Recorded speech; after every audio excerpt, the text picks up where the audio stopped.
Here's another useful tip from the Carroll team, Keller Williams, Atlanta North, making home ownership more pleasurable. We're in for some frigid weather tonight. It's going to get warmer, but guaranteed the cold weather will come back. Here's some useful tips that will help prevent your pipes from freezing. When preparing your home for winter, you sure don't want frozen pipes. For the first thing you need to do is disconnect the hose from the hose bib. This is your hose bib here.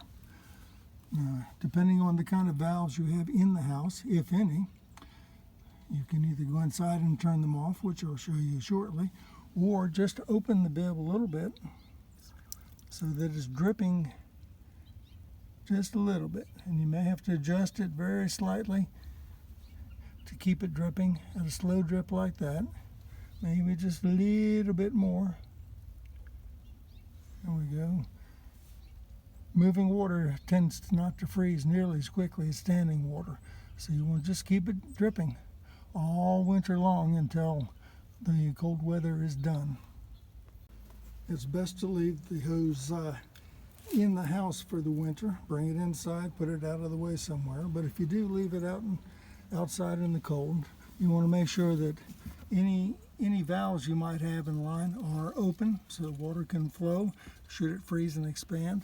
And if you've got a nozzle on the end like this, make sure that the latch is set so that it's in the on position. Again, letting water expand and go out the open end that we've already disconnected, and then the open end on the nozzle. But it's better to take the hose in the house, and that way you don't have to worry about standing water in the hose freezing and doing damage. Okay, if you live in a newer house or a house that has recently had some plumbing done, you'll have a valve that looks like this one. This goes to your hose bib outside.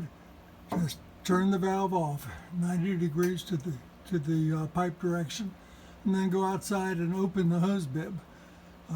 Maybe a little water will drip out, but it'll stop because you've just turned off the water, and you don't have to worry about this pipe freezing because there's no water in it to freeze. If you live in a house that has a basement, it's easy to find the valves.